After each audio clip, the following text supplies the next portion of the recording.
ನನ್ನ 2 ಮಕ್ಕಳನ್ನ ನನ್ನ ಕೈಗೆ ಕೊಟ್ಟಿದ್ದರು. ಅದೇ ಸಮಯದಲ್ಲಿ ಆ ರೀತಿ ಆಯಿತು. ಮಗು ಕಳೆದುಕೊಂಡ ನೋವು ಹಂಚಿಕೊಂಡ ಭಾವನಾ ರಾಮಣ್ಣ ಮನಕಲಕುವಂತಿದೆ. ನಟಿ ಭಾವನಾ ರಾಮಣ್ಣ ಇತ್ತೀಚೆಗೆ ತಾಯ್ತನದ ವಿಚಾರವಾಗಿ ಸಾಕಷ್ಟು ಸುದ್ದಿಯಲ್ಲಿದ್ದ ಕನ್ನಡದ ನಟಿ. ಆದರೆ ಇದೀಗ ಅದೇ ತಾಯ್ತನದ ಸಂತೋಷ ಅನುಭವಿಸಬೇಕಾದ ಸಮಯದಲ್ಲಿ ಕೈನಲ್ಲಿದ್ದ ಮಗುವನ್ನ ಕಳೆದುಕೊಂಡು ಸಂಕಟ ಪಡುವಂತಾಗಿದೆ. ಹೌದು, ನಮ್ಮ ಮಣ್ಣಿನ ಪ್ರತಿಯೊಬ್ಬ ಹೆಣ್ಣು ಮಗಳು ಸಹ ಜೀವನದಲ್ಲಿ ಒಂದು ಬಾರಿ ತಾಯಿಯಾಗಬೇಕು, ಆ ತಾಯ್ತನದ ಸಂತೋಷವನ್ನ ಅನುಭವಿಸಬೇಕು, ಭವಿಷ್ಯದ ಕಾರಣಕ್ಕಾಗಿ ನಮ್ಮ ಮುಂದಿನ ಪೀಳಿಗೆಯನ್ನ ನಾವು ಹೊಂದಬೇಕು ಎಂದು ಬಯಸುತ್ತಾರೆ. ಇನ್ನು ಕೆಲವರು ನಾವುಗಳು ತಾಯಿಯಾದಾಗಲೇ ನಮ್ಮ ಹೆಣ್ತನದ ಪರಿಪೂರ್ಣವಾಗುವುದು ಎಂದು ಸಹ ಅಂದುಕೊಳ್ಳುತ್ತಾರೆ. ಇದಕ್ಕೆ ಇದ್ದದ್ದು ಒಂದೇ ದಾರಿ, ಅದು ಮದುವೆಯಾಗಿ ಗಂಡನ ಮೂಲಕ ಮಗುವನ್ನ ಮಾಡಿಕೊಳ್ಳುವುದಾಗಿತ್ತು. ಆದರೆ ಈಗ ಕಾಲ ಬದಲಾಗಿದೆ. ತಂತ್ರಜ್ಞಾನ ಮುಂದುವರೆದಂತೆ ಮಗುವನ್ನ ಹೆರಲು ಮದುವೆ ಆಗಲೇಬೇಕು ಎಂದೇನಿಲ್ಲ ಎನ್ನುವಂತಾಗಿದೆ. ಇದು ನಮ್ಮ ಸಂಪ್ರದಾಯಕ್ಕೆ ಕೊಂಚ ಕಷ್ಟ ಎನಿಸಿದರೂ ಸಹ ತಾಯಿಯಾಗುವುದು ಹೆಣ್ಣಿನ ಆಯ್ಕೆ ಎಂದು ಪರಿಗಣಿಸಿ ಕಾನೂನಿನಲ್ಲೂ ಹೆಣ್ಣು ಮದುವೆಯಾಗದೆ ತಾಯಿಯಾಗಲು ಅವಕಾಶವನ್ನ ಮಾಡಿಕೊಡಲಾಗಿದೆ. ಅದೇ ರೀತಿಯಾಗಿ ನಟಿ ಭಾವನಾ ರಾಮಣ್ಣ ಕೂಡ ವರ್ಷದ ಹಿಂದೆ ಇದೇ ರೀತಿ ತಂತ್ರಜ್ಞಾನದ ಮೂಲಕ ಅಂದ್ರೆ ಐವಿಎಫ್ ಮೂಲಕ ಮಗು ಮಾಡಿಕೊಳ್ಳುವ ನಿರ್ಧಾರ ಮಾಡಿದ್ದರು. ಅದೇ ರೀತಿ ಗರ್ಭಿಣಿಯೂ ಆಗಿದ್ದು ಕೆಲ ತಿಂಗಳ ಹಿಂದೆ ಈ ವಿಚಾರವನ್ನ ಸಾಮಾಜಿಕ ಜಾಲತಾಣದಲ್ಲಿಯೂ ಹಂಚಿಕೊಂಡಿದ್ದರು. ಆ ಸಮಯದಲ್ಲಿ ವಿಚಾರ ಮಾಧ್ಯಮಗಳಲ್ಲಿ ದೊಡ್ಡ ಸುದ್ದಿಯಾಗಿ ಸೋಷಿಯಲ್ ಮೀಡಿಯಾದಲ್ಲಿ ಸಾಕಷ್ಟು ಚರ್ಚೆಯೂ ಆಗಿತ್ತು. ಇದು ನಮ್ಮ ಸಂಸ್ಕೃತಿಗೆ ವಿರುದ್ಧ ಎಂದು ಕೆಲವರು ಭಾವನಾ ಅವರ ಬಗ್ಗೆ ತಪ್ಪಾಗಿ ಮಾತನಾಡಿದ್ದೂ ಉಂಟು. ಹಾಗೆಯೇ ಒಂದಷ್ಟು ಮಂದಿ ಭಾವನಾ ಅವರ ನಿರ್ಧಾರವನ್ನ ಗೌರವಿಸಿ ಅವರಿಗೆ ಹಾರೈಸಿದ್ದೂ ಉಂಟು. ಕಳೆದ ತಿಂಗಳು ಭಾವನಾ ಅವರು ಅದ್ಧೂರಿಯಾಗಿ ಸೀಮಂತ ಶಾಸ್ತ್ರವನ್ನು ಸಹ ನೆರವೇರಿಸಿಕೊಂಡಿದ್ದರು. ವಾರದ ಹಿಂದೆ ಭಾವನಾ ರಾಮಣ್ಣ ಅವರು ಅವಳಿ ಮಕ್ಕಳಿಗೆ ಜನ್ಮವನ್ನು ಸಹ ನೀಡಿದ್ದರು. ಇನ್ನು ನನ್ನ ಭವಿಷ್ಯಕ್ಕೆ 2 ಮಕ್ಕಳು ಇರುವರು ಎಂದು ಕನಸು ಕಂಡು ಸಂತೋಷ ಪಡಬೇಕಾದ ಸಮಯದಲ್ಲೇ ಭಾವನಾ ರಾಮಣ್ಣ ಅವರ ಒಂದು ಮಗು ಜೀವ ಕಳೆದುಕೊಂಡಿತ್ತು. ಈ ಬಗ್ಗೆ ವಿಚಾರ ತಿಳಿಯುತ್ತಿದ್ದಂತೆ ಸಾಕಷ್ಟು ಜನರು ಭಾವನಾ ಅವರಿಗೆ ಸಂತೈಸಿದರು. 2 ಸಹ ಹೆಣ್ಣು ಮಕ್ಕಳಾಗಿದ್ದು ಅದರಲ್ಲಿ ಒಂದು ಮಗು ಜೀವ ಕಳೆದುಕೊಂಡಿತ್ತು. ಈಗ ಆ ಬಗ್ಗೆ ಖುದ್ದು ಭಾವನಾ ಅವರು ಆ ದಿನ ಏನಾಯಿತು ಎಂದು ವಿವರವಾಗಿ ಹಂಚಿಕೊಂಡಿದ್ದಾರೆ. ತನ್ನ ಕೈನಲ್ಲೇ ಇದ್ದ ಒಂದು ಕಂದ ಹೇಗೆ ಕಳೆದು ಹೋಯಿತು ಎಂದು ತಿಳಿಸಿದ್ದಾರೆ. ಡಾಕ್ಟರ್ ನನ್ನ 2 ಮಕ್ಕಳನ್ನ ನನ್ನ ಕೈಗೆ ನೀಡಿದ್ದರು, ಆದರೆ ಎಂದು ನೋವು ಹಂಚಿಕೊಂಡಿದ್ದಾರೆ.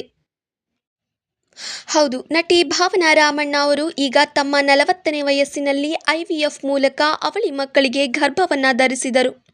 ಆದರೆ ಈ ಸಂತೋಷದ ಕ್ಷಣದ ದುಃಖದಿಂದ ಕೂಡಿತ್ತು. ಕಾರಣ, ಆ 2 ಮಕ್ಕಳಲ್ಲಿ ಒಂದು ಮಗು ಜೀವ ಕಳೆದುಕೊಂಡಿತ್ತು. ಸದ್ಯ ಭಾವನಾ ರಾಮಣ್ಣ ಅವರ ಮಗಳು ಹೇಗಿದ್ದಾಳೆ, ಆಸ್ಪತ್ರೆಯಲ್ಲಿ ಏನಾಯಿತು ಎನ್ನುವುದರ ಬಗ್ಗೆ ಭಾವನಾ ರಾಮಣ್ಣ ಇದೀಗ ಮಾತನಾಡಿದ್ದಾರೆ. ಈಗ ಉಳಿದಿರುವ ನನ್ನ ಮಗಳು ಚೆನ್ನಾಗಿದ್ದಾಳೆ. ಮಗಳು ಚೆನ್ನಾಗಿ ರೆಸ್ಪಾನ್ಸ್ ಮಾಡುತ್ತಿದ್ದಾಳೆ, ಚೆನ್ನಾಗಿ ಬೆಳೆಯುತ್ತಿದ್ದಾಳೆ. ಅವಳ ಬೆಳವಣಿಗೆ ಕೂಡ ಚೆನ್ನಾಗಿ ಆಗುತ್ತಿದೆ. ಮಗಳ ತುಟಿ ನನ್ನಂತೆ ಇದೆ, ಆದರೆ ದೊಡ್ಡವಳಾಗುತ್ತಾ ಹೇಗೆ ಅಂತ ಹೇಳೋಕ್ಕಾಗಲ್ಲ. ಕಣ್ಣು ಮೂಗು ಎಲ್ಲ ಲಕ್ಷಣವಾಗಿದೆ ಅಂತ ಮನೆಯವರೆಲ್ಲ ಹೇಳುತ್ತಿದ್ದಾರೆ. ಮಗಳ ಕೈ ಕಾಲು ಉದ್ದ ಇದೆ ಎಂದು ಇರುವ ಕಂದನ ಬಗ್ಗೆ ಮಾತನಾಡುತ್ತಲೇ ಕಳೆದುಕೊಂಡ ಮಗುವನ್ನ ನೆನೆದು ಕಣ್ಣೀರಿಟ್ಟಿದ್ದಾರೆ. ಹೌದು, ನನಗೆ ಅಕ್ಟೋಬರ್ 10ನೇ ತಾರೀಕಿಗೆ ಹೆರಿಗೆಗೆ ದಿನಾಂಕ ನೀಡಿದ್ದರು.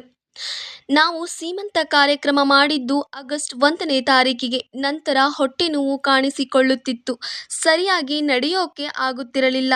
ನನ್ನ ತಂಗಿಗೆ ಮತ್ತು ಐವಿಎಫ್ ಟ್ರೀಟ್ಮೆಂಟ್ ಮಾಡಿದ ಡಾಕ್ಟರ್ಗೂ ಹೇಳಿದ್ದೆ, ಹೇಗಾದರೂ ಮಾಡಿ ಸೆಪ್ಟೆಂಬರ್ ಪೂರ್ತಿ ನಾವು ತಳ್ಳಿದ್ದರೆ ಮಗು ಹುಟ್ಟಿದ್ದರೂ ಎನ್ಐಸಿಯುಗೆ ಹೋಗುವುದು ಇರಲಿಲ್ಲ ಅನ್ನೋದು ಮುಖ್ಯ ಕನಸಾಗಿತ್ತು.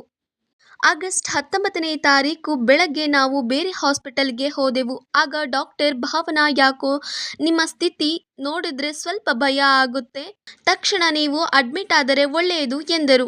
6ನೇ ತಿಂಗಳಲ್ಲಿ ಮಗುವಿನ ರಕ್ತ ಸಂಚಾರ ಬಿಟ್ಟು ಬಿಟ್ಟು ಆಗುತ್ತಿದೆ ಅನ್ನೋದು ಗೊತ್ತಾಯ್ತು. 7ನೇ ತಿಂಗಳಲ್ಲಿ ಸ್ಕ್ಯಾನಿಂಗ್ ಮಾಡುವಾಗಲೂ ಹಾಗೆ ಇತ್ತು. ಆದರೆ ನಾವು ಬೇರೆ ಆಸ್ಪತ್ರೆಗೆ ಹೋಗಿ ನೋಡಿದಾಗ ಮಗುವಿನ ತಾಯಿಗೆ ರಿವರ್ಸ್ ಆಗಿ ರಕ್ತ ಸಂಚಾರ ಆಗುತ್ತಿತ್ತು. ಮಗುವಿನ ಹಾರ್ಟ್ ಬೀಟ್ ಚೆಕ್ ಮಾಡಿದಾಗ ಒಂದು ಮಗುವಿನ ಹಾರ್ಟ್ ಬೀಟ್ 50 50% ಕಡಿಮೆಯಾಗಿತ್ತು. ಹಾಗಾಗಿ ಪರಿಸ್ಥಿತಿ ಹೀಗಿದೆ, ನಾವು ಆದಷ್ಟು ಬೇಗ ಕಾಲ್ ತಗೊಳ್ಳೋಣ ಅಂತ ಡಾಕ್ಟರ್ ಹೇಳಿದರು. ಆಗಸ್ಟ್ 19ನೇ ತಾರೀಕು ನನಗೆ ಮಾನಸಿಕವಾಗಿ, ದೈಹಿಕವಾಗಿ ಏನೆಲ್ಲ ಮೆಡಿಕೇಶನ್ ಕೊಡಬೇಕೋ ಅದರ ತಯಾರಿಗಳನ್ನೆಲ್ಲ ಮಾಡುತ್ತಾ ಹೋದರು. 20ನೇ ತಾರೀಕು ಚೆಕ್ ಮಾಡಿದಾಗ ಒಂದು ಮಗುವಿನ ಹಾರ್ಟ್ ಬೀಟ್ ತೀರಾ ಕಡಿಮೆಯಾಗಿತ್ತು. ತಕ್ಷಣ ಸರ್ಜರಿ ಮಾಡಿದರು. ಕೊನೆಯ ಕ್ಷಣದವರೆಗೆ ಒಂದು ಭರವಸೆ ಇತ್ತು, ಆದರೆ ಅದು ಫಲಿಸಲಿಲ್ಲ ಅನ್ನೋದು ಮಗು. ಹಾಗೆ ಆದಾಗ ಈ ಮಗುವನ್ನ ಪೂರ್ತಿ ರೀತಿಯಲ್ಲಿ ನೋಡಿಬಿಡೋಣ, ಆರೋಗ್ಯದಲ್ಲಿ ಏನಾದರೂ ಸಮಸ್ಯೆ ಇದೆಯಾ ಅಂತ ನೋಡೋಣ ಅಂತ ಅಬ್ಸರ್ವೇಷನ್ನಲ್ಲಿ ಇಡೋಕ್ಕೋಸ್ಕರ, ಅಂದರೆ 8 ತಿಂಗಳು 2 ದಿನಕ್ಕೆ ಜನಿಸಿದಂತಹ ಮಗು, ಆದ್ದರಿಂದ 15 ದಿನಗಳ ಕಾಲ NICUಯಲ್ಲಿಟ್ಟಿದ್ದರು. 2 ಮಗುವನ್ನ ಕೈಯಲ್ಲಿ ಕೊಟ್ಟಿದ್ದರು. ಆದರೆ ಅಷ್ಟರಲ್ಲಿ ಒಂದು ಮಗುವಿನ ಹೃದಯ ಬಡಿತ ನಿಂತೇ ಹೋಗಿತ್ತು. ಕನಿಷ್ಠ ನನ್ನ ಕಂದನ ಫೋಟೋವನ್ನ ಸಹ ನಾನು ತೆಗೆದುಕೊಳ್ಳಲು ಆಗಲಿಲ್ಲ ಎಂದು ಕಣ್ಣೀರಿಟ್ಟಿದ್ದಾರೆ.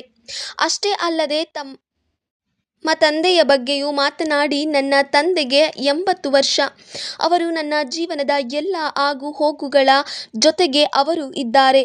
ಅದು ಅಮ್ಮ ಹೋಗಿ 10 ವರ್ಷಗಳಾಯಿತು. 80 ವರ್ಷದಲ್ಲಿ ನನ್ನೆಲ್ಲ ನಿರ್ಧಾರಗಳನ್ನು, ನನ್ನ ಜೀವನದ ಸವಾಲುಗಳನ್ನು ಜೊತೆಯಲ್ಲಿ ನೋಡ್ತಾ ಅದನ್ನು ಶೇರ್ ಮಾಡಿಕೊಳ್ಳುತ್ತಿದ್ದಾರೆ ಅನ್ನೋದು ನನಗೆ ದೊಡ್ಡ ವಿಚಾರ.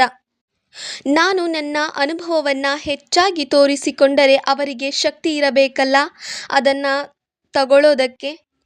ಈ ತರಹ ಯೋಚನೆಗಳನ್ನು ನನ್ನನ್ನು ಗಟ್ಟಿ ಮಾಡಿತ್ತು ಅಂದೆನಿಸುತ್ತದೆ. ನನಗೆ ನನ್ನ ಮಗು ಎಷ್ಟು ಮುಖ್ಯನೋ ನನ್ನ ಜೀವನದಲ್ಲಿ ನನ್ನ ತಂದೆಯೂ ಅಷ್ಟೇ ನನಗೆ ಮುಖ್ಯ. ಇನ್ನೊಂದು ರೀತಿ ವಿಚಿತ್ರವಾದ ಅನುಭವವಾಯಿತು ನನಗೆ ಎಂದಿದ್ದಾರೆ. ಅದೇನೇ ಆಗಲಿ, ಒಂದು ಮಗುವಿಗೆ ಜನ್ಮ ನೀಡುವುದೆಂದರೆ ಅದು ಆ ಹೆಣ್ಣಿಗೆ ಮರುಜನ್ಮವಿದ್ದಂತೆ. ಈಗ ಭಾವನಾ ಅವರು ತಮ್ಮ ಮಗುವಿನ ಜೊತೆ ತಮ್ಮ ಮುಂದಿನ ಭವಿಷ್ಯವನ್ನ ಚೆನ್ನಾಗಿ ರೂಪಿಸಿಕೊಳ್ಳಲಿ, ತಾಯಿ ಹಾಗೂ ಆ ಕಂದನಿಗೆ ಒಳಿತಾಗಲಿ ಎಂದು ಹಾರೈಸಿಬಿಡಿ.